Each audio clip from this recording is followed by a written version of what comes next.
Hi there, I'm Joe Francis Dowden and I'm going to show you how to paint this magnificent waterfall scene. Just look at the drop on that and the sheer awesome power. But is it possible to get that across in watercolour? Well, I'm going to show you a special technique for masking all those sparkles, and it'll be really convincing, very simply.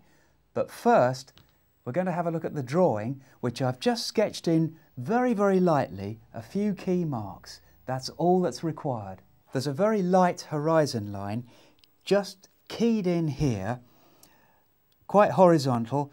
I put little marks on the edges sometimes so I know where it is and I won't lose it, and then a line along there, and then the rim of the waterfall, just a few marks, not all the way along, just enough so that I know where it is and we can see it as we progress with the painting. Now, here are a selection of hog hair brushes, and I'm going to use these to mask the sparkles with. Now what we do is make sure that the fibres are splayed out a little bit. Here, can you see that?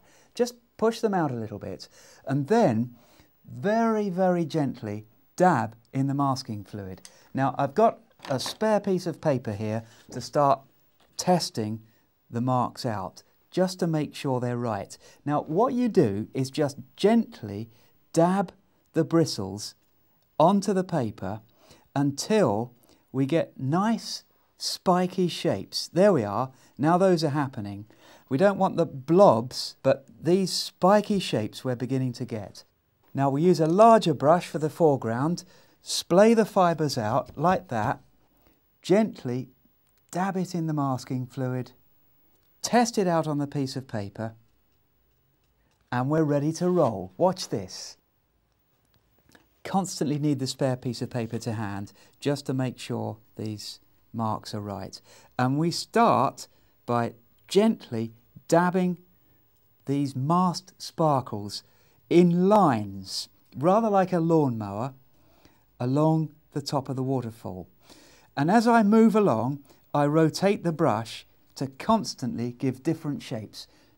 Dab it back in the masking fluid very gently, don't push it right down.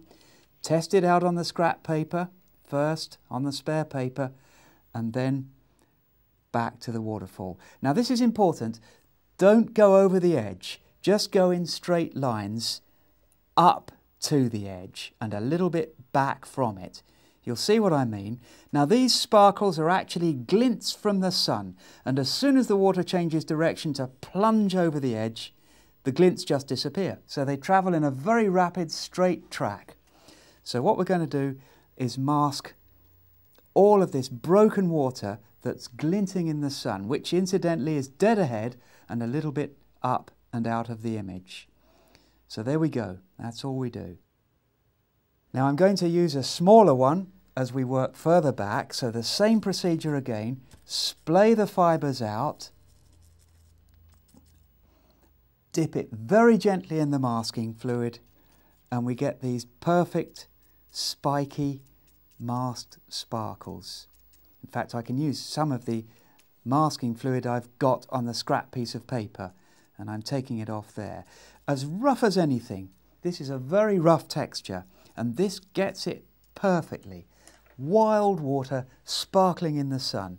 Now I'm going to come back and finish off in the foreground. Very easy, just test it out first, and now we're just going to dab the sparkles all along the bottom.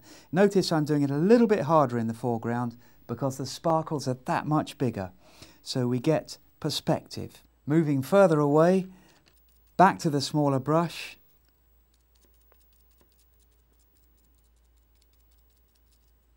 Now in the distance, it begins to merge as one sheet of white paper, and I start to streak the colours along. Can you see that? I'm just dragging the brush and getting these streaks of masking fluid, and we very rapidly build up this pattern of distant glinting water, almost glinting in a solid sheet. Now what we can do is switch to another tool for the distance, and I'm going to use a colour shaper. Here we are, that's a colour shaper. Just rub off the dried masking fluid from the last time I used it and dip it in the masking fluid, and we can do the same thing again. But here we're just putting lines of white onto the water so we build up the distant streaks of sparkling water. Now I'm going to mask above the horizon just with this sheet of paper here, just to protect it, and I'm going to get a toothbrush. This is an ordinary toothbrush.